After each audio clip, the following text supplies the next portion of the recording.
Hello friends, GIC lecturer और UPPGT के इस लेक्चर सीरीज में आप सब लोगों का स्वागत है। और आज ये हमारा है मैकेनिक्स का लेक्चर नंबर 09, जिसमें आज जो टॉपिक सीखने वाले हैं वो है एब्सोल्यूट एरर, रिलेटिव एरर और परसेंटेज एरर। परसेंटेज एरर में हम लोग एक्सपेरिमेंटल परसेंटेज एरर भी सीखेंगे और कोई फंक्शन हो, कोई फार्मूला हो तो उससे कैसे परसेंटेज एरर कैलकुलेट किया जाता है ये भी आप सीखेंगे। और इसी लेक्चर में इस पर बेस्ड प्रीवियस ईयर और इम्पॉर्टेंट पॉसिबल न्यूमेरिकल्स भी करेंगे, क्योंकि बहुत बड़ा ये टॉपिक है नहीं, तो 1 घंटे में ये सब हम कोशिश करेंगे पूरा इसी में समेट दें, ठीक है। और लास्ट लेक्चर में आपको हमने बताया था राउंड ऑफ करने के rules, significant figure, mathematical operation के ऊपर सिग्निफिकेंट फिगर को कैसे यूटिलाइज करना होता है, अप्लाई करना होता है। तो ये सारी चीज़ें जो आपने लास्ट लेक्चर में देखी थी उस पर बेस्ड ये 2-4 न्यूमेरिकल हम यहाँ पर आपको कराते हैं, बाकी 1-2 आपको होमवर्क के लिए भी दे देते हैं। तो सबसे पहले हम लोग इस काम को निपटाते हैं, उसके बाद हम स्टार्ट करेंगे ये आज का लेक्चर। तो देखिए, अगर ये क्वेश्चन है यहाँ पर, if length and breadth of a rectangle is, कोई रेक्टेंगुलर एरिया है और उसका लेंथ दिया हुआ है 25 मीटर और उसका ब्रेड्थ है यानी उसकी चौड़ाई है 12.5 मीटर, ठीक है, लंबाई और चौड़ाई दिया हुआ है। कह रहे हैं कि find out the area in significant figure. तो अगर आप सिर्फ एरिया निकालेंगे तो मल्टीप्लाई करने के बाद जो आंसर आएगा वो आंसर हो जाएगा, बट सिग्निफिकेंट फिगर के बेसिस पर आपको आंसर बताना है, ये पहले ही बोल दिया गया है, ठीक है। तो एरिया का फार्मूला आप जानते हैं, area of rectangle A is equal to L into B होता है। तो L और B की वैल्यू आपको पता है 25 मीटर इंटू 12.5 मीटर, दोनों को मल्टीप्लाई करेंगे तो कितना आ जाएगा, ये देखिए 12.5 को आप 625 यानी 62.5 लिख देंगे, अगर सॉरी 25/2 कर देंगे तो भी ये रिजल्ट आ जाएगा। बट आप ऐसे ही मल्टीप्लाई करेंगे तो मल्टीप्लाई करने के बाद आपका आ जाएगा 3125 और ये डिजिट पर यहाँ डेसिमल यानी मीटर स्क्वायर। तो अगर इन दोनों नंबर को मल्टीप्लाई किया जाए तो ये रिजल्ट आएगा। और ये जो रिजल्ट आया है ये एरिया तो है रेक्टेंगल का, बट सिग्निफिकेंट फिगर के बेसिस पर अभी ये हमने नहीं सोचा है इसको। तो हमने आपको रूल बताया था सिग्निफिकेंट फिगर का रूल, मल्टीप्लीकेशन और डिवीजन के लिए और एडिशन और सब्ट्रैक्शन के लिए। तो इसमें हम रूल अप्लाई करेंगे, मल्टीप्लिकेशन और डिवीजन वाला जो रूल होता है, जो ये कहता है कि जिन भी नंबर्स को आप मल्टीप्लाई कर रहे हैं या डिवाइड कर रहे हैं उसमें आप चेक करिए मिनिमम सिग्निफिकेंट फिगर, है ना। मल्टीप्लाई और डिवीजन में यानी मल्टीप्लाई और डिवीजन के केस में आप देखते हैं मिनिमम सिग्निफिकेंट फिगर, और एडिशन और सब्ट्रैक्शन में क्या देखते हैं, इसमें आप देखते हैं मिनिमम डेसिमल डिजिट, डेसिमल के बाद मिनिमम डिजिट कितना आ रहा है। तो इसमें आपका आंसर मिनिमम सिग्निफिकेंट फिगर के बेसिस पर, इसमें आपका आंसर मिनिमम डेसिमल डिजिट के बेसिस पर। तो ये मल्टीप्लाई का केस है, तो इस वाले रूल को ध्यान रखेंगे। तो इसमें देखिए कितने सिग्निफिकेंट फिगर हैं और इसमें कितने हैं, तो इसमें 2 सिग्निफिकेंट फिगर है और इसमें 3। तो आपके आंसर में कितना होना चाहिए मिनिमम के अकॉर्डिंग, तो इसमें 2 सिग्निफिकेंट फिगर हैं तो आपके आंसर में भी सिर्फ 2 सिग्निफिकेंट फिगर होने चाहिए। सिर्फ 2 सिग्निफिकेंट फिगर होने के लिए सबसे पहले तो आप इसको 10 के ऑर्डर में कन्वर्ट अगर कर लेंगे, क्योंकि सारे ऑप्शन आपको 10 के ऑर्डर में गिवन है, ठीक है। तो इसको आप देख लीजिए क्या लिख लेंगे, इसको आप लिखेंगे 3.125 इंटू, यानी इस डेसिमल को आप 2 डिजिट लेफ्ट में ले गए हैं तो इसके इक्विवेलेंट लिखने के लिए 10⁻² आपको लिखना पड़ेगा, ठीक है। और रही बात सिग्निफिकेंट फिगर के बेसिस पर, तो आपका आंसर 2 सिग्निफिकेंट फिगर के आंसर वाला होना चाहिए। तो इसमें तो 4 सिग्निफिकेंट फिगर है, इसका मतलब लास्ट के इन दोनों डिजिट को आपको डिजर्ट करना पड़ेगा, छोड़ना पड़ेगा। और जिनको छोड़ना पड़ेगा उसमें सबसे पहला डिजिट है 2, और ये जो 2 है दैट इज लेस देन 5। तो अगर ये 2 लेस देन 5 है तो नो चेंज का कंडीशन है, यानी आपका आंसर सीधे सीधे आ जाएगा 3.1 इंटू 10⁻² मीटर स्क्वायर। यानी उस रेक्टेंगुलर एरिया का जो एरिया आएगा, ठीक है, उस फील्ड का जो एरिया आएगा वो आएगा 3.1 into 10⁻² metre square significant figure के बेसिस पर। अगर आप सिग्निफिकेंट की बात नहीं करते हैं तो आंसर आ जाएगा 3.125 इंटू 10⁻² मीटर स्क्वायर। तो इसका कौन सा ऑप्शन करेक्ट हो जाएगा, 3.1 into 10⁻², that means option number A correct हो जाएगा, ठीक है। नेक्स्ट क्वेश्चन है कि order of magnitude of 6 to 5 is, इस नंबर का ऑर्डर ऑफ मैग्नीट्यूड पता करना है, यानी 10 के पावर में जो टर्म आता है b, उसको कैसे लिखा जाए। तो इसका हमने रूल आपको बताया था, 6 to 5 को क्या लिख देंगे, 6.25 इंटू 10 पावर कितना हो जाएगा, ये हो जाएगा 10 के पावर यहाँ से 2 आ जाएगा, और ये नंबर क्या है ग्रेटर देन 0.5। तो अगर ये ग्रेटर देन 0.5 हो जाए तो इसका मतलब कि इसका जो आंसर आ जाएगा वो इसमें +1 करने से आएगा। ये नंबर ग्रेटर देन 0.5 हो जाए तो b में +1 कर देंगे, तो इस 2 में +1 कर देंगे तो ऑर्डर ऑफ मैग्नीट्यूड कितना आ जाएगा, 3 आ जाएगा। यानी 10 का पावर कितना हो जाएगा, इस पावर 2 में एक और जोड़ देंगे तो 10 के पावर 3 आ जाएगा। तो इसका आंसर हो जाएगा 3, 10 पावर 3, ठीक है। अच्छा, नेक्स्ट क्वेश्चन जो आपका है उस क्वेश्चन में रिजल्ट आ रहा है, मतलब रेडियस ऑफ स्फीयर गिवन है आपको 1.41 सेंटीमीटर और आपको इसका वॉल्यूम पूछा है, वो भी सिग्निफिकेंट फिगर के बेसिस पर। ठीक है, volume of radius of sphere है, volume of sphere significant figure के बेसिस पर बताना है। तो देखिए रेडियस अगर गिवन है 1.41 सेंटीमीटर तो वॉल्यूम कैसे निकलेगा स्फीयर का, तो 4/3 पाई आर क्यूब, ये वॉल्यूम के स्फीयर का फार्मूला होता है, सॉरी स्फीयर के वॉल्यूम का फार्मूला होता है। ठीक है, और यहाँ पर देखिए 4/3 इंटू पाई की वैल्यू रखेंगे कितना, पाई की वैल्यू 3.14 इंटू आर की वैल्यू कितनी है 1.41 और इंटू ये इसका पावर 3 करेंगे, है ना, होल क्यूब है, पावर 3 हमने कर दिया। तो अब देखिए इसमें जब मल्टीप्लाई करेंगे तो मल्टीप्लाई करने के बाद जो रिजल्ट आएगा उसको हम सीधे लिख रहे हैं, वो आ रहा है 11.736 और ये हो जाएगा, अगर ये सेंटीमीटर में है तो ये आंसर आ जाएगा सेंटीमीटर क्यूब। लेकिन ये आया सिर्फ volume of sphere, significant figure को अभी हमने यहाँ यूज नहीं किया है। और सिग्निफिकेंट फिगर का रूल ये कहता है कि जिन नंबर्स को आप मल्टीप्लाई करते हैं आपको देखना पड़ता है कि उसमें मिनिमम सिग्निफिकेंट फिगर किस में है। तो मिनिमम सिग्निफिकेंट फिगर के बेसिस पर मल्टीप्लाई और डिवीजन के केस में आंसर बताना है। तो मिनिमम सिग्निफिकेंट फिगर देख लीजिए, रेडियस जो है वो इसमें सिग्निफिकेंट फिगर कितने हैं, 3 है। ठीक है, और ये जो आपने पाई की वैल्यू रखी 3.14 होता है, ये भी आपका मिनिमम अगर देखा जाए। ठीक, वैसे तो 3.14 एंड सो ऑन और आता जाता है क्योंकि आप 22/7 है, पाई की वैल्यू 22/7 है, डिवाइड करेंगे 3.142 ऐसे करके आता रहता है। बट आपको मिनिमम देखना है, तो जो वैल्यू आपको गिवन है उसी में ये मिनिमम वैल्यू है सिग्निफिकेंट फिगर की, और वो मिनिमम वैल्यू कितनी है 3। तो आपके आंसर में भी सिग्निफिकेंट फिगर कितने होने चाहिए 3। आपका आंसर जो आया है उसमें है कितने अभी, तो इसमें अभी है 5, तो इसमें 5 है, इसमें 3 चाहिए, इसका मतलब लास्ट के दोनों को आपको छोड़ना पड़ेगा। और लास्ट के दोनों डिजिट को छोड़ेंगे तो इसमें पहला डिजिट है 3 विच इज लेस देन 5, मतलब प्रीवियस डिजिट में 1 प्लस करना पड़ेगा। आंसर आ जाएगा 11.8 सेंटीमीटर क्यूब। अब ये आंसर सिग्निफिकेंट फिगर के बेसिस पर बिल्कुल करेक्ट है। ठीक है, तो कभी भी ऐसा क्वेश्चन आ सकता है कि सिग्निफिकेंट फिगर के बेसिस पर आप आंसर बताइए। एडिशन सब्ट्रैक्शन दे सकते हैं, मल्टीप्लिकेशन दे सकते हैं, डिवीजन दे सकते हैं, कोई फार्मूले के फॉर्म में ऐसे आपसे कन्वर्ट करने के लिए बोल दिया जाएगा, वहाँ से जो आंसर आएगा उसको सिग्निफिकेंट फिगर के बेसिस पे बताना है। ठीक है, तो आप हमेशा ये याद रखिए, और ज़्यादातर पॉसिबिलिटी मल्टीप्लिकेशन और डिवीजन की होती है, एडिशन सब्ट्रैक्शन रेयर होता है। ठीक है, अच्छा ये तो हमने आपको 2-3 क्वेश्चन बता दिया। अब 2-3 क्वेश्चन हम आपको दे रहे हैं होमवर्क के लिए, तो आप लोग कमेंट बॉक्स में इन क्वेश्चन को सॉल्व करके अपना आंसर बताइएगा। तो जैसा भी होगा वो करेक्ट है कि इनकरेक्ट है वो हम फिर वहाँ पर आपको रिप्लाई करेंगे। तो जो क्वेश्चन आपको करना है वो यहाँ पर है। तो ये 4 क्वेश्चन आप लोगों को करने हैं। सबसे पहला क्वेश्चन है side of cube 7.203 metre given है, आपको उस क्यूब का total surface area find out करना है और उसका वॉल्यूम फाइंड आउट करना है। फार्मूला हमने यहाँ पर लिख दिया है, ये फार्मूले में आपको प्रॉब्लम आ सकती थी, तो याद रखिए कि क्यूब के टोटल सरफेस एरिया का, जितने भी उसके सरफेसेस होते हैं, है ना, टोटल कितने सरफेसेस होंगे क्यूब में, एक ऊपर एक नीचे, ठीक है, एक राइट एक लेफ्ट, एक सामने और एक उसके जस्ट पीछे, तो टोटल 6 सरफेसेस बनेंगे। तो उन 6 सरफेसेस का टोटल एरिया आ जाएगा 6a², क्योंकि हर एक सरफेस क्यूब का एक स्क्वायर होता है, तो स्क्वायर का एरिया a² इंटू 6 मल्टीप्लाई कर देंगे तो ये उसका टोटल सरफेस एरिया आ जाएगा क्यूब का। और इसके वॉल्यूम का फार्मूला जानते ही हैं, a क्यूब होता है। तो इन दोनों को आपको सॉल्व करके बताना है, वो भी on the basis of significant figure. यहाँ पर हम ये पॉइंट आउट कर देते हैं कि ये सारे के सारे आंसर आपको देने हैं कैसे, on the basis of significant figure. हर एक क्वेश्चन में ये बात ध्यान रखना है आपको, चारों के चारों क्वेश्चन में सिर्फ सॉल्व करके इसको मल्टीप्लाई डिवाइड करके आंसर नहीं बताना, सिग्निफिकेंट फिगर के रूल को ध्यान में रखते हुए फाइनल आंसर को आपको बताना है। ठीक है, नेक्स्ट क्वेश्चन ये है, मास गिवन है 5.74 ग्राम, वॉल्यूम है 1.2 सेंटीमीटर क्यूब, डेंसिटी आपको बताना है on the basis of significant figure. Question number 3 है 187.2 किलोग्राम माइनस 63.54 किलोग्राम, इसका डिफरेंस आपको बताना है on the basis of significant figure. और लास्ट क्वेश्चन है 7.21 प्लस 12.141 प्लस 0.0028, इसको भी आपको प्लस करना है और आंसर बताना है on the basis of significant figure. तो ये 4 क्वेश्चन आपके होमवर्क हैं, आप सब लोग इन चारों के चारों क्वेश्चन को जरूर अटेम्प्ट करिएगा और कमेंट बॉक्स में आप अपना आंसर बताइएगा, फिर हम उसके आगे फिर रिप्लाई करेंगे।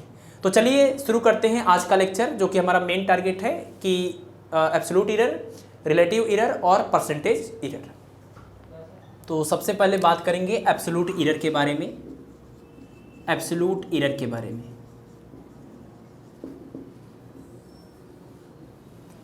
एब्सोल्यूट एरर क्या होता है? सपोज कि आप कोई मेज़रमेंट करते हैं किसी क्वांटिटी की और उसके कई मेज़रमेंट आप करते हैं A1, A2, A3 and so on. ये सब क्या है? ये है मेजर्ड वैल्यू। यानी आप कोई एक्सपेरिमेंट कर रहे हैं, किसी क्वांटिटी की वैल्यू को आप एक्सपेरिमेंट से पता कर रहे हैं और आपने कई बार वो एक्सपेरिमेंट रिपीट किया। एक बार वैल्यू आई A1, फिर A2, फिर A3, हर बार अलग अलग वैल्यू आ रही है, तो ये है सब मेजर्ड वैल्यू। तो अगर इन सभी मेजर्ड वैल्यू का आप क्या ले लेंगे? मीन। इस जितनी भी ए वाली वैल्यूज़ हैं उनका अगर आप मीन ले लेते हैं, ए मीन, तो क्या आ जाएगा? A1 plus A2 plus A3 plus and so on, और अपान में n। ये जो वैल्यू आएगी, इस वैल्यू को आप क्या बोलेंगे? इसको आप बोलेंगे ट्रू वैल्यू। किसी भी क्वांटिटी की एक ट्रू वैल्यू होती, या तो क्वेश्चन में आपको ट्रू वैल्यू या स्टैंडर्ड वैल्यू गिवन होगी, या तो फिर अगर वो बहुत सारे स्टेप में एक्सपेरिमेंट करके दिखाया गया कि अगर कोई एक्सपेरिमेंट करते हुए सपोज जी की वैल्यू 9.80, 9.82, 9.83, 9.87 एंड सो ऑन, इस तरह से बहुत सारी वैल्यूज़ हैं। तो ऐसे में आप ट्रू वैल्यू कैसे निकालेंगे? उन सभी वैल्यूज़ का एवरेज निकालेंगे, that is called true value. और इस ट्रू वैल्यू को जब आप मेजर्ड वैल्यू के साथ डिफरेंस कर देंगे तो उसको कहा जाता है एब्सोल्यूट एरर। जैसे आपका देखिए ये ट्रू, ये जो ए मीन है इसी को आप ए पार भी बोलते हैं। मीन का मतलब एवरेज है। तो अगर आप एब्सोल्यूट एरर निकालना चाहते हैं, एब्सोल्यूट एरर इन A1, ये जो आपने मेजरमेंट किया इसमें कितने का एरर हुआ है? एब्सोल्यूट एरर हुआ है। तो देखिए इसकी, ये जो आपने पूरा एक्सपेरिमेंट रिपीट किया उसकी original value, real value, true value तो आपको मिल गई A बार। तो A बार में से अगर आप A1 को डिफरेंस कर देंगे तो ये बोला जाएगा डेल्टा A1, मतलब एब्सोल्यूट एरर इन A1। कैसे निकला? ट्रू वैल्यू में से मेजर्ड वैल्यू को आपने माइनस कर दिया। तो अगर दूसरी वाली क्वांटिटी का एरर आपको एब्सोल्यूट एरर फाइंड आउट करना है, डेल्टा A2, ये कैसे मिलेगा? तो जो भी ओरिजिनल वैल्यू है इस क्वांटिटी की वो तो आपने एवरेज से निकाल ही लिया, और इसका डिफरेंस आप A2 के साथ कर दीजिए। इन दोनों में जितने का डिफरेंस आ रहा है इसका मतलब होता है पॉजिटिव डिफरेंस। ऐसा हो सकता है कि ट्रू वैल्यू ज़्यादा हो और ये मेजर्ड वैल्यू कम हो, और ऐसा भी हो सकता है कि ट्रू वैल्यू कम हो, मेजर्ड वैल्यू ज़्यादा हो। पॉजिटिव डिफरेंस का मतलब कि प्लस या माइनस से मतलब नहीं है, कितने का डिफरेंस गैप है दोनों के बीच में, that is called absolute error. तो ये एब्सोल्यूट एरर इन A1, ये absolute error in A2 and so on. इसी तरीके से आप सबका एब्सोल्यूट एरर निकाल सकते हैं, ठीक है।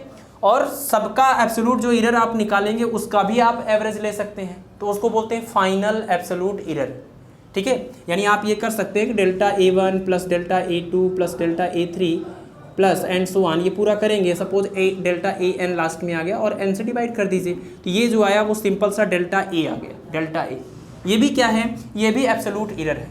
तो अगर कोई एक्सपेरिमेंट को सिर्फ एक बार किया गया है और आप एक्सपेरिमेंट करने से कोई वैल्यू आई है और ट्रू वैल्यू आपको क्वेश्चन में गिवन था, तो ट्रू वैल्यू और एक्सपेरिमेंटल वैल्यू का डिफरेंस जो होगा वही एब्सोल्यूट एरर होगा।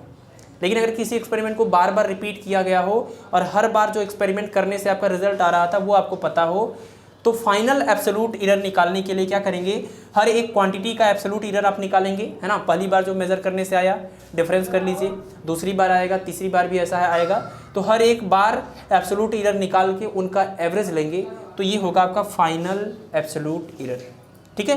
तो एब्सोल्यूट एरर, आप ये बात ध्यान रखिए कि ये चीज़ जो है वही ये भी है, बट जब कई बार ऐसी चीज़ें, ऐसी क्वांटिटी रिपीटेड होती हैं तो आपको एवरेज लेना पड़ता है।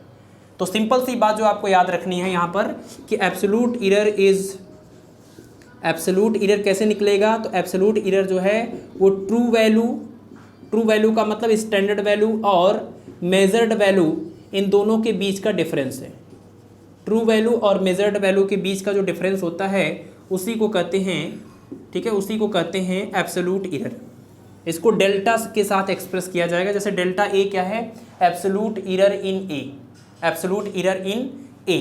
एग्जाम्पल से समझिए कि G की जो ट्रू वैल्यू होती है, सपोज कि वो आपको क्वेश्चन में गिवन है 9.80 मीटर पर सेकेंड स्क्वायर, लेकिन एक्सपेरिमेंट करके जो आपने वैल्यू निकाला वो आ गया आपका 9.76 मीटर पर सेकेंड स्क्वायर।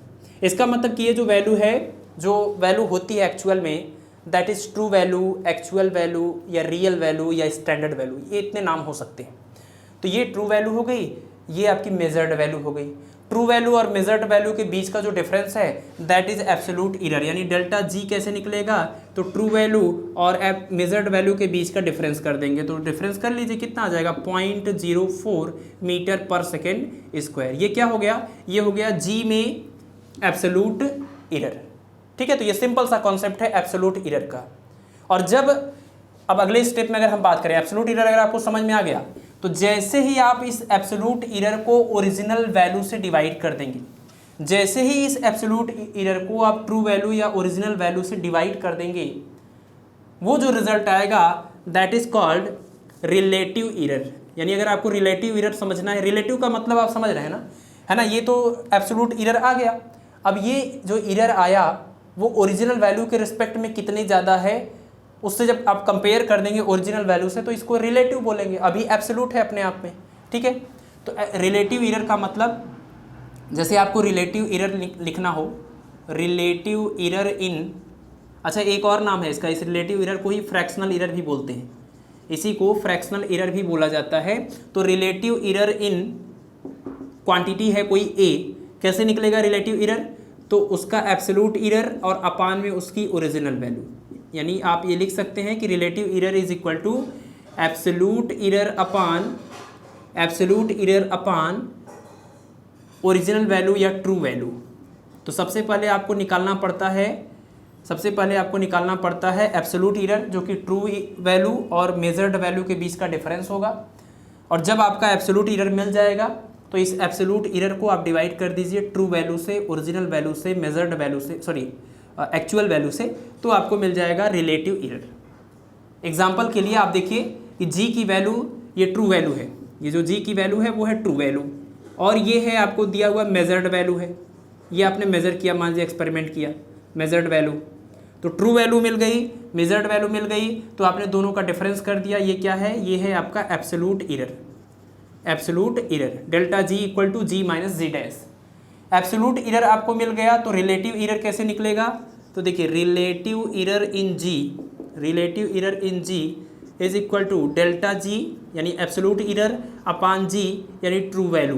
डेल्टा जी कितना आया था, 0.04 आया था, और ट्रू वैल्यू कितनी थी, 9.80 आया था। अब इनको आप कैलकुलेट कर लीजिए, यही जो रिजल्ट आएगा वो क्या हो जाएगा, वो हो जाएगा रिलेटिव एरर इन जी।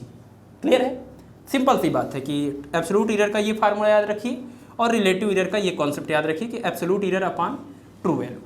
एक स्टेप और आगे बढ़ जाएंगे, परसेंटेज एरर पा जाएंगे आप। एक स्टेप और क्या करना पड़ेगा नेक्स्ट, अगर हम बात करें परसेंटेज एरर क्या होता है, परसेंटेज एरर करने के लिए आपको इसी रिलेटिव या फ्रैक्शनल एरर को 100 से मल्टीप्लाई कर देना है। ये जो परसेंटेज रिलेटिव एरर आप निकाल रहे हैं वो यूनिट वैल्यू पर निकाल रहे हैं कि जी की वैल्यू अगर 1 होती तो कितने का एरर होता। तो अगर जी की वैल्यू में 1 पर कितने का एरर है ये पता कर लिया, तो 100 पर कितना एरर होगा ये पता कर लीजिए, दैट इज परसेंटेज एरर। यानी परसेंटेज एरर इक्वल टू हो जाएगा ये error absolute error upon original value या ट्रू वैल्यू और इनटू में 100। ठीक है, ये हो जाएगा परसेंटेज एरर इन ए। तो ये तीनों बातें एक दूसरे से कैसे कनेक्टेड हैं, एब्सोल्यूट एरर से आप निकालेंगे फ्रैक्शनल एरर या रिलेटिव एरर को 100 से मल्टीप्लाई कर देंगे तो बन जाएगा परसेंटेज एरर। तो ये तीनों फार्मूले बस आप याद रखिए, जैसे ये जो वैल्यू आ गई थी ये 0.04 और अपान में 9.80, इसी में आप 100 से मल्टीप्लाई कर देंगे, ये बन जाएगा परसेंटेज एरर इन जी। तो सिंपल सी बात है, ये बहुत ही टफ कोई चीज़ इसमें है नहीं। एक एग्जांपल ले रहे हैं ऐसे सिंपल सा, जिससे हम तीनों वैल्यू को कैलकुलेट करके आपको दिखाते हैं कि एब्सोल्यूट एरर और उसके बाद रिलेटिव या फ्रैक्शनल एरर, उसके बाद परसेंटेज एरर, ये तीनों कैसे कैलकुलेट करेंगे। तो कोई एक एग्जांपल हम सोच सकते हैं, फॉर एग्जांपल कि कोई एक क्वांटिटी है, मान लीजिए उस क्वांटिटी का नाम है x। एक क्वांटिटी है x जिसकी वैल्यू है, एग्जैक्ट वैल्यू जो है ट्रू वैल्यू है वो क्वेश्चन में गिवन है, वो वैल्यू है 4.2 सेंटीमीटर। ये मान लीजिए किसी ऑब्जेक्ट की लेंथ है और एग्जैक्ट लेंथ है, यानी ये ट्रू वैल्यू है, ये है ट्रू वैल्यू। और आपने जब एक्सपेरिमेंट किया तो उसी x की जो वैल्यू आपने निकाला वो आया 4.0 सेंटीमीटर, यानी ये है आपकी मेजर्ड वैल्यू। अब आपको क्या करना है, इसका तीनों टाइप का एरर फाइंड आउट करना है। तीनों टाइप का मतलब कि सबसे पहले बात करेंगे एब्सोल्यूट एरर की। सबसे पहले आप फाइंड आउट करेंगे एब्सोल्यूट एरर, फिर आपको फाइंड आउट करना है रिलेटिव इरर और लास्ट में आपको फाइंड आउट करना है परसेंटेज इरर। देखिए एब्सोल्यूट इरर कैसे निकलेगा। एब्सोल्यूट इरर का फार्मूला होता है true value minus measured value. True value यानी कि इसको x बोल रहे हैं और मेजर्ड वैल्यू को x डैश बोल रहे हैं, और इसका सिंबल आप जानते हैं डेल्टा x हो जाएगा। तो delta x equal to x minus X dash. x की वैल्यू कितनी है, x की वैल्यू है 4.2 और x डैश कितना आया है 4.0। कितने का डिफरेंस आ गया, 0.2 का। तो 0.2 और ये अगर सेंटीमीटर में है तो डिफरेंस भी सेंटीमीटर में आ जाएगा। तो यानी 0.2 सेंटीमीटर का एब्सोल्यूट इरर हुआ है, ये 0.2 सेंटीमीटर का आ गया। अगर आपको रिलेटिव इरर पता करना है तो रिलेटिव इरर का मतलब क्या होता है, एब्सोल्यूट इरर अपान में ट्रू वैल्यू। तो एब्सोल्यूट इरर कितना हुआ है 0.2 का, और ये ओरिजिनल वैल्यू कितनी है, ये है 4.2 का। तो इसको सॉल्व कर लेंगे, कितना आ जाएगा, ये आपका हो जाएगा 2/42 यानी कि 1/21। ठीक है, इसको आप डिवाइड कर लेंगे तो ये जो भी रिजल्ट आ जाएगा ये क्या होगा आपका रिलेटिव इरर। रिलेटिव इरर आ गया। अब अगर आपको निकालना है परसेंटेज इरर, तो परसेंटेज इरर का फार्मूला क्या होता है, डेल्टा एक्स यानी एब्सोल्यूट इरर अपान में एक्स यानी कि ट्रू वैल्यू, और इन दोनों का रेशियो क्या हो गया, रिलेटिव इरर या फ्रैक्शनल इरर। और इसी रिलेटिव इरर या फ्रैक्शनल इरर में 100 से मल्टीप्लाई कर दीजिए, that is called percentage error. तो परसेंटेज इरर इन एक्स को लिखने का ये तरीका है, delta X upon X into 100। Percentage error relative error in X को लिखने का तरीका डेल्टा एक्स अपान एक्स। तो इसी में देखिए डेल्टा एक्स अपान एक्स कितना आ गया था 1/21 इंटू 100, यानी ये लगभग 5 के आसपास कुछ वैल्यू आ जाएगी, 4.9 के आसपास। तो ये इतना अब जो रिजल्ट आएगा वो परसेंटेज में आएगा। ठीक है, अच्छा एक बात यहाँ पर ध्यान रखिए कि एब्सोल्यूट इरर जो है उसकी यूनिट आती है, और यूनिट क्यों आती है, क्योंकि ये दो सेम टाइप की क्वांटिटी का डिफरेंस है। तो इसकी यूनिट भी वही आएगी जो इस क्वांटिटी की यूनिट होगी वही एब्सोल्यूट इरर की जो भी यूनिट आएगी वो भी सेम होगी। लेकिन अगर रिलेटिव इरर और परसेंटेज इरर की बात करें तो देखिए रिलेटिव इरर दो सेम टाइप की क्वांटिटी का रेशियो है, और परसेंटेज इरर में भी ऐसा ही है। तो अगर रेशियो सेम टाइप की क्वांटिटी का है तो इसके यूनिट से इसका यूनिट कैंसिल हो जाएगा, तो इसका कोई यूनिट नहीं आता है। तो यह आपको ध्यान रखना है कि रिलेटिव इरर परसेंटेज इरर का कोई यूनिट नहीं होता, बट एब्सोल्यूट इरर का यूनिट होता है। और ये तीनों को कैलकुलेट करने का ये सिंपल सा कॉन्सेप्ट हो गया। बट परसेंटेज इरर के केस में बहुत तरह के सवाल आते हैं और बहुत ही अच्छे से सवाल आते हैं। तो अभी हम क्वेश्चन करेंगे, प्रीवियस ईयर के भी क्वेश्चन करेंगे और जो इंपॉर्टेंट क्वेश्चन हो सकते हैं परसेंटेज इरर के ऊपर बेस्ड। तो ये इंट्रोडक्शन हो गया, इन तीनों टॉपिक को आप समझ गए हैं। अब कुछ केसेस लेते हैं कि अगर कोई क्वांटिटी ऐड हो रही हो, सब्ट्रैक्ट हो रही हो, तो इरर कैसे फाइंड आउट करते हैं, मल्टीप्लाई हो रही हो तो डिवाइड हो रही हो तो कैसे फाइंड आउट करते हैं। यानी परसेंटेज इरर या फ्रैक्शनल इरर को फाइंड आउट करने का तरीका किसी भी फंक्शन के लिए, किसी भी इक्वेशन के लिए। तो मान लीजिए कि कोई एक केस ऐसा है कि z इज इक्वल टू लिखा हुआ a प्लस बी या फिर a माइनस बी। ऐसा कोई फंक्शन है, z जो है वो a और b को प्लस करने से आता हो या a और b को माइनस करने से आता हो।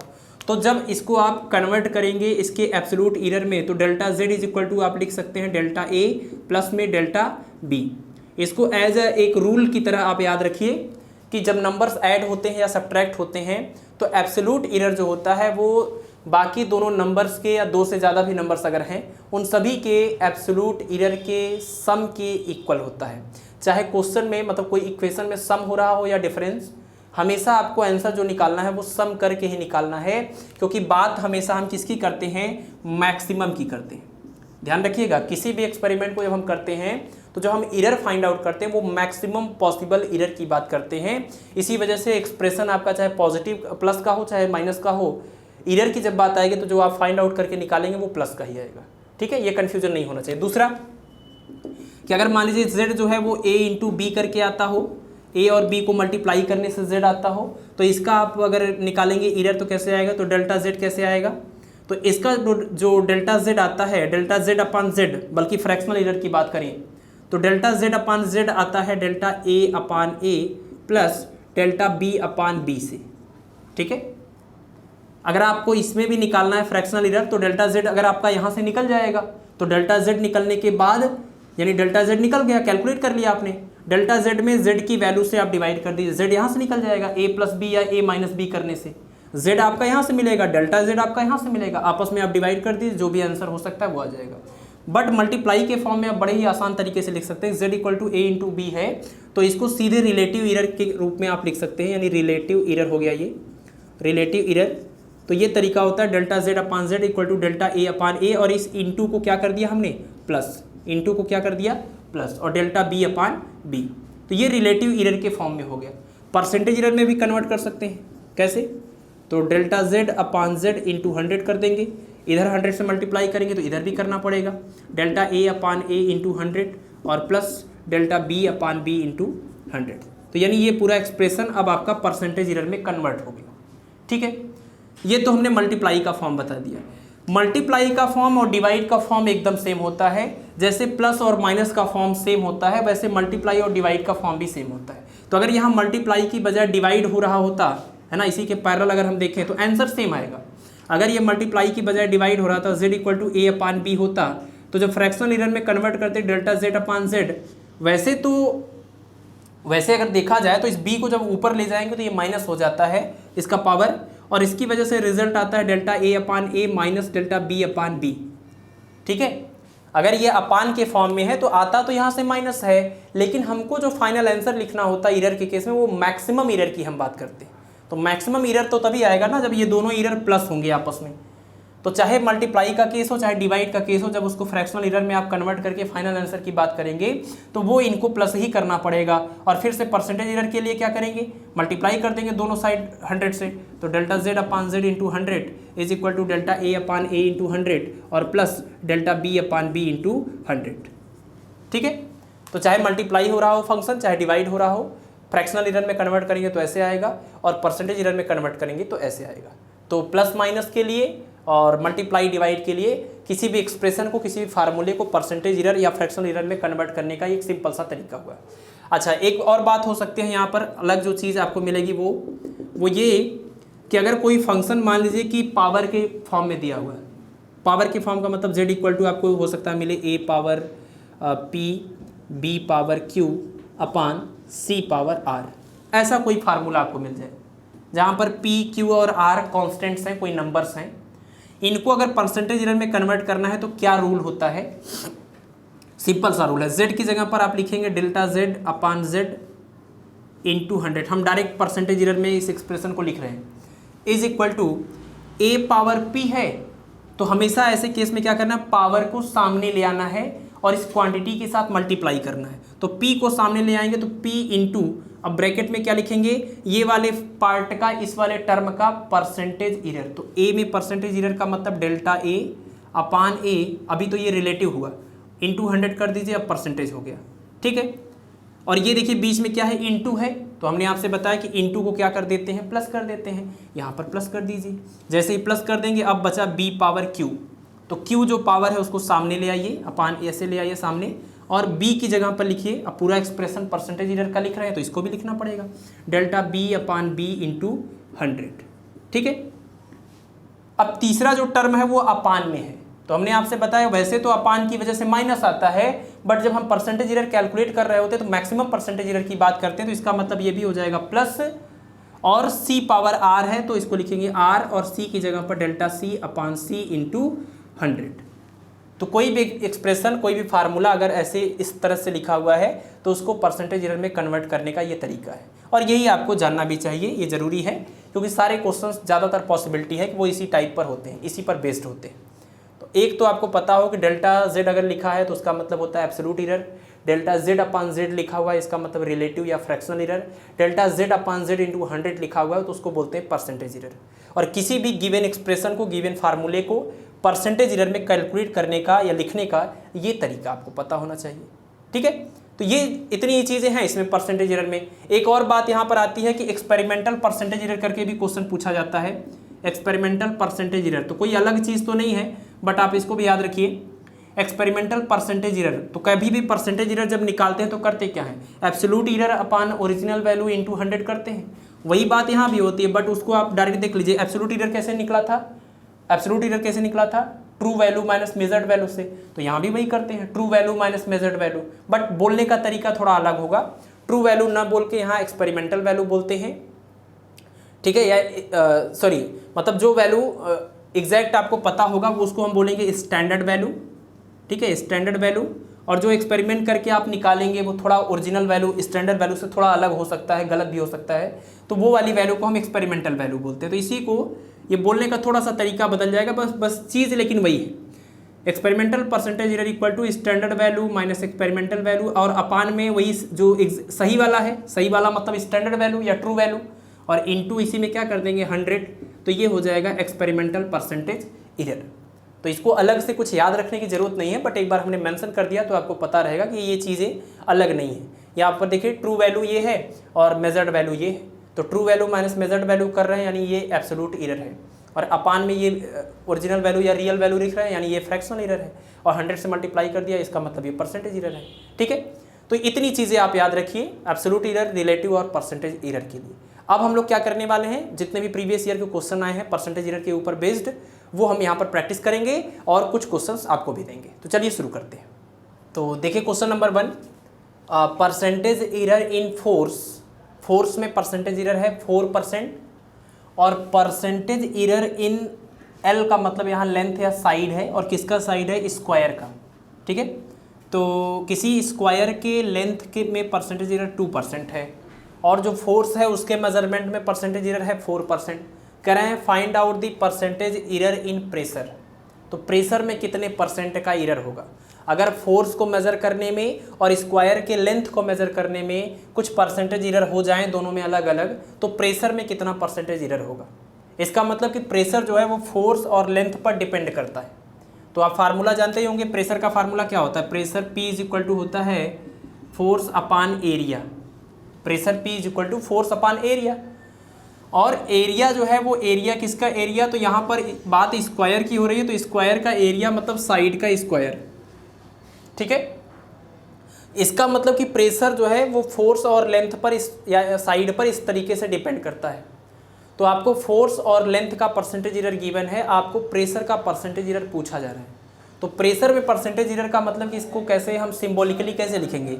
पहली बात तो आप देखिए परसेंटेज एरर इन फोर्स जो 4% गिवन है, तो अगर ये कोई क्वांटिटी F है, फोर्स है, उसमें परसेंटेज एरर को लिखने का तरीका क्या होगा, सिंबल क्या होगा, तो delta F upon F into 100। ठीक है, अगर लेंथ को आप L से एक्सप्रेस कर रहे हैं तो इस L में होने वाला परसेंटेज एरर कैसे लिखा जाएगा, डेल्टा L अपान L इंटू 100। और जो आपको फाइंड आउट करना है यानी कि परसेंटेज एरर इन प्रेशर में परसेंटेज एरर को क्या बोलेंगे, delta P upon P into 100। यानी आपको फाइंड आउट करना है delta P upon P into 100। Delta P upon P into 100 आपको तभी पता चलेगा जब आप इस फार्मूले को, प्रेशर फोर्स और लेंथ के इस फार्मूले को परसेंटेज एरर में कन्वर्ट कर ले जाएंगे। तो देखिए फार्मूला आपने लिख लिया, P is equal to F upon area, और एरिया की जगह पर ये साइड का स्क्वायर है ना, साइड पावर 2, क्योंकि ये स्क्वायर की हम बात कर रहे थे, रेक्टेंगल की बात नहीं कर रहे थे। ठीक है, तो अब ये फार्मूला जो आया इसको आप परसेंटेज एरर में कैसे कन्वर्ट करेंगे, तो हमने आपको बताया है P की जगह पर लिखिए delta P upon P into 100, ये हुआ percentage error in P is equal to F को लिखिए परसेंटेज एरर के फॉर्म में, तो delta F upon F into 100। और ये पूरा टर्म जो अपान में है, अपान की वजह से वैसे तो माइनस आता है, लेकिन परसेंटेज एरर जब भी हम कैलकुलेट करते हैं तो मैक्सिमम कैलकुलेट करते हैं। हाँ, अगर कभी ऐसा हो जाए कि मैक्सिमम परसेंटेज एरर आप कैलकुलेट कर रहे हैं, ऑप्शन मैच नहीं कर रहा है, तो एक बार आप चेक कर सकते हैं कि माइनस वाले की वजह से तो ऑप्शन नहीं दिया हुआ है, माइनस के अकॉर्डिंग भी कभी कभी ऑप्शन दे देते हैं। तो ये अंडरस्टूड होता है, जब क्वेश्चन में आपसे परसेंटेज एरर पूछा जाता है तो ये अंडरस्टूड होता है कि वो मैक्सिमम परसेंटेज एरर की ही बात कर रहे हैं। अगर मैक्सिमम वाले से आंसर मैच नहीं कर रहा है चारों में से, तो आप एक बार ये कंडीशन के अकॉर्डिंग भी चेक कर लेंगे कि अगर माइनस आ रहा है तो माइनस के अकॉर्डिंग क्या ऑप्शन मैच कर सकता है। ठीक है, तो मैक्सिमम की ही हम मैक्सिमम ही मान के चल रहे हैं, और इस क्वेश्चन में जो ऑप्शंस हैं वो मैच कर जाएंगे मैक्सिमम से, तो ये हो जाएगा आपका प्लस। और देखिए अपान में जो L स्क्वायर है इसको भी आपको यहाँ आगे लिखना है, तो L स्क्वायर में जो L का पावर 2 है वो तो सामने आ जाता है, और L की जगह पर लिखेंगे परसेंटेज एरर इन L यानी L इन अपान L इंटू 100। ठीक है, ये फार्मूले को, इस फार्मूले को परसेंटेज एरर में कन्वर्ट करेंगे तो ऐसा आएगा। तो delta P upon P into 100 आप यहाँ से निकाल लेंगे। Percentage error in pressure is equal to, ये है परसेंटेज एरर इन फोर्स, ये है परसेंटेज एरर इन साइड या लेंथ। तो परसेंटेज एरर इन फोर्स कितना है 4%, तो ये हो जाएगा 4% प्लस 2 इंटू लेंथ में कितने का एरर हो रहा है 2% का, तो ये 2%, तो 2 इंटू 2 4, और 4 कितना 8%। तो ऐसा ही ऑप्शन एक दिया हुआ था, इसका मतलब कि ये मैक्सिमम की ही बात चल रही थी। ठीक है, तो किसी भी क्वेश्चन को अगर आपको ऐसा कोई परसेंटेज एरर गिवन हो और किसी दूसरी क्वांटिटी में पूछा जाए, तो तो सबसे पहले इन सभी क्वांटिटी को आपस में रिलेट करिए, कोई एक ऐसा फार्मूला बनाइए जिसमें ये सभी क्वांटिटी आ जाए। तो जैसे यहाँ लेंथ और फोर्स दिया था तो हमने प्रेशर का फार्मूला यूज़ किया, फोर्स अपॉन एरिया, एरिया को लेंथ के फॉर्म में लिखा, तभी जाके ये एरिया जो है मतलब ये लेंथ प्रेशर से कनेक्ट हो पाएगा। और अब इस एक्सप्रेशन को परसेंटेज एरर में लिखने का जो तरीका हमने आपको पीछे बताया उससे आप परसेंटेज एरर में लिख दीजिए, सारी वैल्यूज़ को पुट कर दीजिए तो आंसर आ जाएगा। नेक्स्ट क्वेश्चन जो है उसमें देखिए क्या दिया है, रेडियस ऑफ बॉल। बॉल का मतलब कि स्फीयर होगा, है ना, बॉल एक स्फीयर होता है, तो किसी स्फीयर या किसी बॉल का रेडियस इतना है तो आप उससे करेंगे find the percentage error in its volume, तो उसके वॉल्यूम में कितने परसेंट का एरर होगा ये बताइए। तो यहाँ देखिए रेडियस की जो वैल्यू गिवन है उसमें लिखा हुआ है 5.4 प्लस माइनस 0.2 सेंटीमीटर। इसका मतलब क्या होता है ये भी आप ध्यान रखिए, इसमें जो पहली वाली वैल्यू होती है वो होती है एग्जैक्ट वैल्यू, यानी रेडियस कितना है 5.4 सेंटीमीटर, लेकिन प्लस माइनस 0.2 क्यों लिखा हुआ है, इसका मतलब जब आप मेजरमेंट करेंगे इस ऑब्जेक्ट का जिसका रेडियस 5.4 सेंटीमीटर है, तो जब आप जो है इसको मेज़र करने जा रहे हैं जिस इंस्ट्रूमेंट से, कितनी की गलती हो सकती है, 0.2 सेंटीमीटर की गलती हो सकती है, इतना एब्सोल्यूट एरर हो सकता है।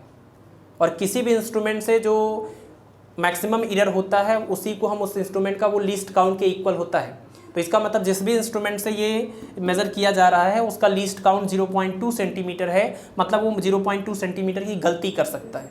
इसी वजह से यहाँ प्लस और माइनस लिखा हुआ है, यानी आप जब मेज़र करेंगे तो आपका आंसर 5.4 प्लस 2 यानी 5.6 सेंटीमीटर आ सकता है, या फिर 5.4 माइनस 0.2 यानी 5.2 सेंटीमीटर आ सकता है।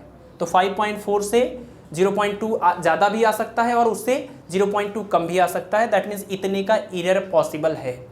तो ये एरर की वैल्यू है, और कौन सी एरर है, ये एब्सोल्यूट एरर है और ये ट्रू वैल्यू है। तो ट्रू वैल्यू अगर पता है, ट्रू वैल्यू पता है, एब्सोल्यूट एरर पता है, तो परसेंटेज एरर भी निकाल लेंगे। तो परसेंटेज एरर इन वॉल्यूम, सबसे पहले देखिए वॉल्यूम का formula, volume V is equal to होता है 4/3 पाई आर क्यूब, जिसमें यही क्या है, यही है आपका R, और ये क्या है, इसको आप कहेंगे डेल्टा R। ठीक है, ये एब्सोल्यूट एरर डेल्टा R है और ये है ओरिजिनल वैल्यू या ट्रू वैल्यू R है। तो इस वॉल्यूम को जब आप परसेंटेज एरर में कन्वर्ट करेंगे तो कैसे लिखा जाएगा, देखिए V की जगह पर यहाँ लिख दे रहे हैं, V की जगह पर लिखेंगे delta V upon V into 100, यानी इसका percentage error is equal to 4/3 और पाई, ये पूरा एक नंबर है, ये प्योर नंबर है और कोई नंबर का हम मेजरमेंट नहीं कर रहे हैं। अगर आप वॉल्यूम निकालने जा रहे हैं स्फीयर का या बॉल का तो आप तो सिर्फ रेडियस को मेजर किए थे, ये तो फार्मूले में क्वांटिटी आती है, ये टर्म आता है, तो इसमें कोई एरर नहीं होने वाला है, ये एक नंबर है। तो जब भी आप एरर कैलकुलेट करेंगे तो ऐसे नंबर को इग्नोर कर दीजिए क्योंकि इसमें एरर नहीं हो रहा है, इसका मेजरमेंट नहीं किया जा रहा है।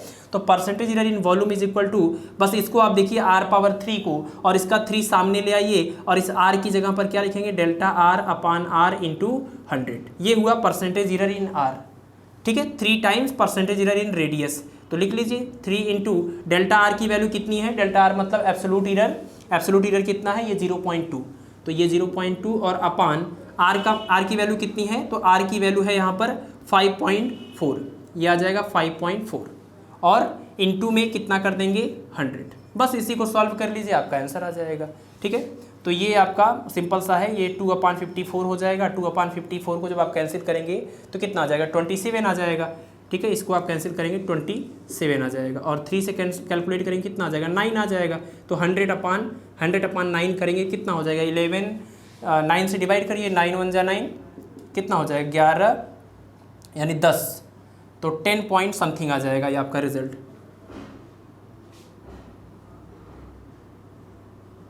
10.1%। ठीक है, और ऑप्शन जो है वो पॉइंट में नहीं दिया हुआ, तो लगभग 10% वाला जो आंसर दिया होगा वो करेक्ट हो जाएगा। ऑप्शन में 10 पॉइंट में नहीं दिया हुआ, ऑप्शन में दिया हुआ है 6%, 8%, 10% और 11%। तो अब बताइए 10.1 को 11 बोलना तो करेक्ट हो नहीं सकता, 10 से थोड़ा से तो ज़्यादा है, इसका मतलब कि यही आंसर आपका करेक्ट हो जाएगा। ठीक है, कैलकुलेट करने के बाद तो 10 पॉइंट समथिंग आ रहा है, बट ये आपका आंसर 10% दिया हुआ है तो यही करेक्ट हो जाएगा। ठीक है, तो ये 3 क्वेश्चन हमने प्रीवियस ईयर से किए, और भी कुछ क्वेश्चंस करते हैं प्रीवियस ईयर से। तो थर्ड क्वेश्चन है y is equal to AB⁻2 upon C⁻3, ये एक एक्सप्रेशन गिवन है और इसमें जो क्वांटिटी है A, B और C, इस क्वांटिटी A, B और C का परसेंटेज एरर गिवन है 1%, 3% और 1%। आपको फाइंड आउट करना है इस y में होने वाला परसेंटेज एरर। तो अगर ए, बी और सी का परसेंटेज एरर गिवन है तो वाई का परसेंटेज एरर कैसे फाइंड आउट करेंगे, ये आपको सॉल्व करना है। तो देखिए जो ए में परसेंटेज एरर गिवन है इसका मतलब क्या हुआ, ए में परसेंटेज एरर को कैसे लिखेंगे, delta A upon A into 100। B में परसेंटेज एरर मतलब delta B upon B into 100, और सी में परसेंटेज एरर का मतलब डेल्टा सी अपान सी इंटू 100। और जो आपको फाइंड आउट करना है वाई में परसेंटेज एरर का मतलब delta Y upon Y into 100, ये आपको फाइंड आउट करना है। बाकी ये 3 वैल्यू आपको गिवन है 1, 3 एंड 1। तो सबसे पहला काम ये है कि आप इसको परसेंटेज एरर में कन्वर्ट कर लीजिए। तो परसेंटेज एरर में जब इसको कन्वर्ट करेंगे delta Y upon Y into 100 is equal to A की जगह पर delta A upon A into 100 plus करेंगे बी पावर 2 का जो 2 है सामने आएगा, और बी के लिए लिखेंगे delta B upon B into 100, और फिर अपान है तो फिर भी प्लस करेंगे, सी पावर 3 का जो 3 है वो सामने लिखेंगे, और सी के लिए लिखेंगे डेल्टा सी अपान सी इंटू 100। अब ये सारी वैल्यूज़ गिवन है। परसेंटेज एरर इन ए कितना है 1% प्लस 2, और ये है परसेंटेज एरर इन बी जिसकी वैल्यू कितनी है 3%, फिर प्लस ये है 3 इंटू परसेंटेज एरर इन सी, और ये भी कितना है 1%। सॉल्व कर लीजिए, तो ये 1% प्लस 6 प्लस 3 यानी 9 एंड 1 10%, यानी वाई में जो परसेंटेज एरर आएगा वो कितने परसेंट का एरर आएगा, 10% का एरर आ जाएगा। ठीक है, चलिए नेक्स्ट क्वेश्चन है, मास का परसेंटेज एरर गिवन है और वॉल्यूम का परसेंटेज एरर गिवन है, आपको काइनेटिक एनर्जी में परसेंटेज एरर फाइंड आउट करना है। तो इसका मतलब कि काइनेटिक एनर्जी का ऐसा एक्सप्रेशन लिखना पड़ेगा जिसमें मास और वॉल्यूम आते हों। तो ये तो ऐसा होता है, ये formula half is equal to M into V square, ऐसा होता है, kinetic energy equal to half mass into velocity square, और इसको आप परसेंटेज एरर में कन्वर्ट कर दीजिए फार्मूले को। तो डेल्टा के अपान के इंटू 100 इज इक्वल टू, ये देखिए 1/2 एक नंबर है, प्योर नंबर है, तो ये मेजरमेंट में शामिल नहीं है, तो इसमें कोई एरर नहीं होगा, इसको छोड़ देंगे। मास की जगह पर लिखेंगे डेल्टा एम अपान एम इंटू 100, और ये इंटू क्या हो जाएगा बीच में जो है, इंटू क्या बन जाएगा प्लस, वेलोसिटी का स्क्वायर है तो वेलोसिटी का स्क्वायर जो 2 है वो सामने आ जाएगा, और वेलोसिटी की जगह पर delta V upon V into 100, यानी ये है परसेंटेज एरर इन मास और ये है percentage error in volume. Percentage error in mass यही आपको दिया था 2%, तो यहाँ पर रख दीजिए 2% plus 2 into percentage error in volume, ये कितना है 3%, मल्टीप्लाई कर दीजिए, 3 इंटू 2 करेंगे 6 एंड 2 कितना आ जाएगा 8%। तो अगर मास और वॉल्यूम का परसेंटेज एरर पता हो तो काइनेटिक एनर्जी का परसेंटेज एरर इस तरीके से आ जाएगा। ठीक है, नेक्स्ट क्वेश्चन देखिए, पोटेंशियल दिया हुआ है, पोटेंशियल डिफरेंस और करंट दिया हुआ है। किसी वायर के अक्रॉस पोटेंशियल का डिफरेंस कितना है दोनों पॉइंट के बीच में वो दिया है, उसके अंदर जो करंट फ्लो हो रहा है वो भी दिया हुआ है, और कैसे दिया हुआ है कि voltage equal to 100 plus minus 5 volt. तो इसका मतलब तो आप समझ ही गए हैं, एक क्वेश्चन पीछे भी आपने किया। इसका मतलब कि वोल्टेज कितना है वो है 100 वोल्ट, और प्लस माइनस 5 वोल्ट का मतलब कि 5 वोल्ट का एरर पॉसिबल है। तो इसका मतलब कि आप कह सकते हैं ये V की वैल्यू है और ये डेल्टा V की वैल्यू है ना, ये एब्सोल्यूट एरर है। इसी तरह से करंट भी दिया हुआ 10 प्लस माइनस 0.2 एम्पियर, इसका मतलब करंट की जो एग्जैक्ट वैल्यू है वो 10 एम्पियर है, और एरर कितने का आ रहा है, एरर आ रहा है 0.2 एम्पियर का। प्लस माइनस का मतलब कि इससे इतना ज़्यादा या इससे इतना कम, दैट इज एरर। तो वोल्टेज और करंट दोनों की रियल वैल्यूज पता है, दोनों का एब्सोल्यूट एरर पता है, आपको रेजिस्टेंस का परसेंटेज एरर बताना है। तो सबसे पहले आपको एक ऐसा फार्मूला, एक ऐसा एक्सप्रेशन लिखना पड़ेगा जिसमें रेजिस्टेंस, वोल्टेज और करंट आपस में रिलेटेड हों। तो इसके लिए आप जानते हैं ओम्स लॉ, ठीक है। ओम्स लॉ जो ये कहता है कि वायर के अक्रॉस जो फ्लो होने वाला करंट है और जो पोटेंशियल डिफरेंस है, पोटेंशियल डिफरेंस और फ्लो होने वाले करंट का रेशियो, या ये तो कहिए कि दोनों डायरेक्टली प्रोपोर्शनल होते हैं, है ना। ओम्स लॉ का मतलब कि V प्रोपोर्शनल टू I। दोनों वायर के अक्रॉस पोटेंशियल जितना ज़्यादा डिफरेंस होगा, वोल्टेज का डिफरेंस जितना ज़्यादा होगा, करंट उतना ज़्यादा फ्लो होगा। इसका मतलब कि दोनों अगर डायरेक्टली प्रोपोर्शनल हैं तो इनका रेशियो कांस्टेंट आएगा, V अपान I कांस्टेंट आएगा, और उस कांस्टेंट को ही क्या नाम दिया गया, रेजिस्टेंस नाम दिया गया। तो ये फार्मूला है ओम्स लॉ का, जिससे आप वोल्टेज, करंट और रेजिस्टेंस को रिलेट कर सकते हैं। और इसको आप परसेंटेज एरर में अगर कन्वर्ट करेंगे तो क्या आ जाएगा expression, delta V upon V into 100, और है तो अपान में माइनस आना चाहिए लेकिन उसको भी हम प्लस लिखेंगे क्योंकि मैक्सिमम की बात कर रहे हैं, और I की जगह पर ये आ जाएगा I का परसेंटेज एरर यानी delta I upon I into 100 is equal to R के लिए लिखेंगे delta R upon R into 100, यानी हर एक टर्म को उनके परसेंटेज एरर के फॉर्म में लिख देना है आपको। तो अब देखिए ये वोल्टेज का परसेंटेज एरर डेल्टा V कितना है, डेल्टा V है ये 5, तो 5 अपान V ओरिजिनल वैल्यू कितनी है 100, और ये इंटू में 100 प्लस यहाँ से डेल्टा आई कितना है, डेल्टा आई है 0.2 और अपान में आई ओरिजिनल वैल्यू कितनी 10 और इनटू में 100। ये किसके इक्वल है, ये है परसेंटेज एरर इन आर के इक्वल, जो कि हम फाइंड आउट करना चाहते हैं। यहाँ 100 से 100 कैंसिल हो जाएगा, यहाँ ये 0 से ये 0 कैंसिल हो जाएगा, 0.2 इंटू 10 करेंगे तो बन जाएगा 2% यहाँ से आ रहा है, 5% यहाँ से आ रहा है, दोनों को प्लस कर देंगे, फाइनल रिजल्ट कितना आ जाएगा 7%। यानी percentage error in resistance of the circuit या वायर इज 7%। तो इस तरीके से आप रेजिस्टेंस का परसेंटेज एरर फाइंड आउट कर सकते हैं। एक दो और टाइप के क्वेश्चंस देखेंगे हम लोग इसी टॉपिक से रिलेटेड। तो क्वेश्चन नंबर 6 है, ए की वैल्यू गिवन है, बी की वैल्यू गिवन है और एक एक्सप्रेशन दिया हुआ y is equal to A into B. तो आपको y का परसेंटेज एरर फाइंड आउट करना है ना। फ्रैक्शनल भी पूछ सकते हैं, परसेंटेज भी पूछ सकते हैं। दैट मीन्स करने का मतलब ये है कि इस क्वेश्चन में आपको सिर्फ और सिर्फ वैल्यूज गिवन है, कोई एब्सोल्यूट एरर या फिर कुछ भी और नहीं गिवन है। तो ऐसे क्वेश्चन जिसमें सिर्फ न्यूमेरिकल वैल्यू गिवन हो क्वांटिटी की, तो ऐसे में क्या करना चाहिए, इस वैल्यू को देखते हुए आप इसका एब्सोल्यूट एरर फाइंड आउट कर सकते हैं। एब्सोल्यूट एरर जो होता है वो किसी भी इंस्ट्रूमेंट के लीस्ट काउंट के इक्वल होता है, ठीक है। तो ये जिस भी इंस्ट्रूमेंट से मेजर किया गया है वो देखिए डेसिमल के बाद 1 डिजिट तक मेजर किया गया है और ये डेसिमल के बाद 2 डिजिट तक। तो ऐसे केसेस में लीस्ट काउंट या एब्सोल्यूट एरर लिखने का तरीका ये है, डेसिमल के लिए डेसिमल लिखिए, लास्ट वाले डिजिट के लिए 1 लिखिए, बाकी जो भी बच गया सबके लिए 0 लिख दीजिए, है ना। तो ये 2.5 को पॉइंट के लिए पॉइंट लिखा हमने, 5 के नीचे 1 लिखा और इस 2 के नीचे 0 लिख दिया। तो ये डेल्टा ए मिल गया, यानी एरर इन ए मिल गया, ठीक है। तो कोई वैल्यू को देखकर उसका एरर लिखने का ये तरीका है, अगर इस तरह की कोई वैल्यू है तो लेंथ के फॉर्म में।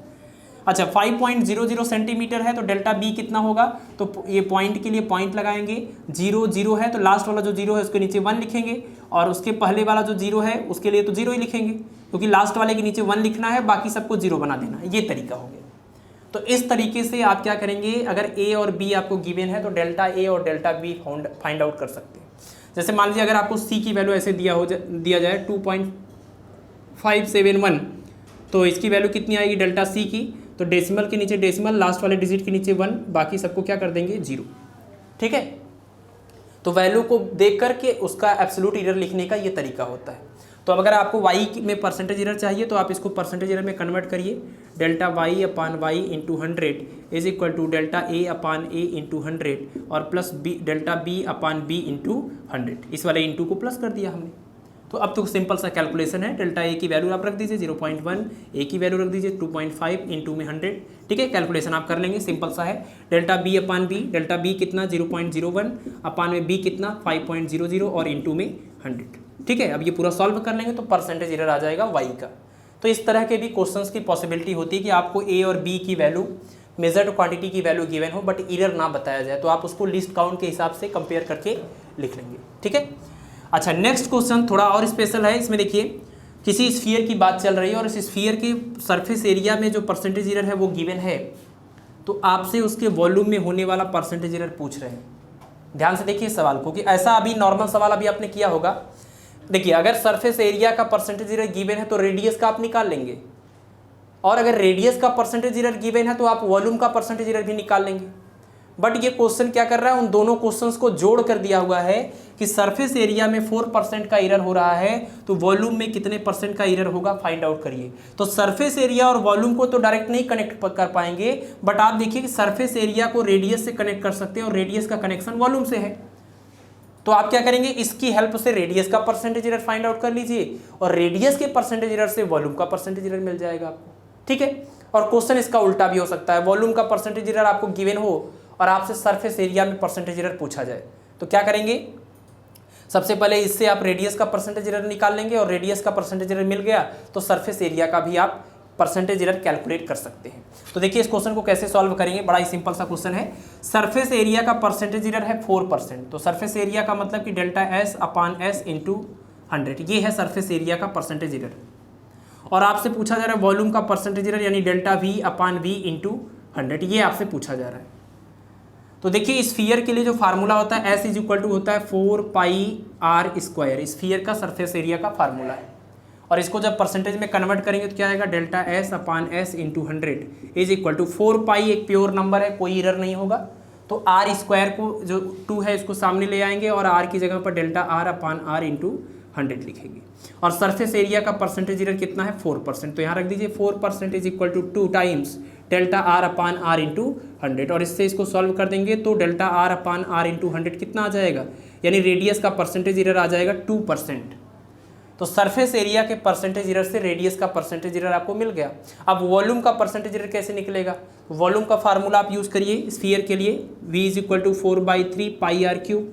इसको भी परसेंटेज एरर में कन्वर्ट करिए, delta v upon v into 100 is equal to 4/3 pi एक नंबर है, छोड़ देंगे, r पावर 3 में जो 3 है सामने ले आएंगे और r के लिए लिखेंगे delta r upon r into 100, यानी percentage error in volume is equal to 3 times percentage error in radius. और रेडियस का परसेंटेज एरर आप फाइंड आउट कर चुके हैं 2%, तो 2% यहाँ रख देंगे, मल्टीप्लाई होकर कितना आ जाएगा 6%, यानी वॉल्यूम का परसेंटेज एरर कितना आ जाएगा 6%। ठीक है, ये क्वेश्चन भी थोड़ा स्पेशल है, एग्जाम में आ सकता है, एग्जाम में आया तो नहीं है बट मेरे हिसाब से ये स्पेशल क्वेश्चन था तो मैंने इसको आपको यहाँ पर पॉइंट आउट कर दिया। तो डिफरेंट टाइप के जो क्वेश्चन हो सकते हैं, प्लस माइनस के फॉर्म में आपको दिया जा सकता है क्वेश्चन, सिर्फ न्यूमेरिकल वैल्यू दी जा सकती है, वो प्लस माइनस वाला टर्म आपको खुद से सोचना पड़ेगा, और परसेंटेज एरर दे करके परसेंटेज एरर पूछा जा सकता है, और आपको कोई ऐसी वैल्यू दे के फ्रैक्शनल एरर पूछा जा सकता है, और एक का परसेंटेज एरर देकर दूसरी क्वांटिटी का पूछा जाए तो उनके बीच में आपस में इस तरीके का रिलेशन भी देखने को मिल सकता है। ठीक है, तो मेरे हिसाब से परसेंटेज एरर के लिए ये काफ़ी कुछ हो गया, आपके लिए पर्याप्त है इतना। इन टॉपिक को आप एक बार रिवाइज कर लीजिए और जितने भी क्वेश्चंस हमने बताए हैं आप एक बार खुद से अपने से भी प्रैक्टिस करिएगा, और कुछ क्वेश्चंस हम आपको दे रहे हैं उनको सॉल्व करिएगा, और सॉल्व करके आप, तो ये 3 क्वेश्चन आप लोगों के लिए है। Question number 1, diameter of cylinder is 1.60 plus minus 0.01 centimetre and length of cylinder is 5.0 plus minus 0.1 centimetre. तो आपको एक सिलेंडर के डायमीटर और लेंथ की वैल्यू इस तरीके से दी हुई है, आपको इसके वॉल्यूम में परसेंटेज एरर फाइंड आउट करना है। ठीक है, नेक्स्ट क्वेश्चन नंबर 2 है, Q एक क्वांटिटी है जो A, B, C और D पर इस तरीके से डिपेंड करती है, Q equal to A power 2 B power 3/2 upon C power 4 D power 1/2। A, B, C और D जो क्वांटिटीज़ हैं उनका परसेंटेज एरर गिवन है 1%, 2%, 4% और 2%। तो आपको Q में परसेंटेज एरर फाइंड आउट करके बताना है। और तीसरा क्वेश्चन जो है वो है किसी सिंपल पेंडुलम के लिए क्वेश्चन है, सिंपल पेंडुलम के लेंथ का परसेंटेज एरर है 1% और उसमें उसका जो टाइम पीरियड है उसका परसेंटेज एरर है 2%। तो आपको बताना है कि एक्सेलरेशन ड्यू टू ग्रेविटी यानी जी में कितने परसेंट का एरर होगा। ठीक है, ये सिंपल पेंडुलम के लिए क्वेश्चन सॉल्व करना है। तो इन तीनों क्वेश्चन को आप लोग सॉल्व करिए, सॉल्व करके अपना आंसर आप कमेंट बॉक्स में जरूर बताएं। और अगर आपको ये लेक्चर्स हमारे वीडियोज़ पसंद आ रहे हैं तो आप चैनल को सब्सक्राइब करिए और वीडियोज़ को लाइक करिए और अपने फ्रेंड्स के साथ आप शेयर भी कर सकते हैं। धन्यवाद।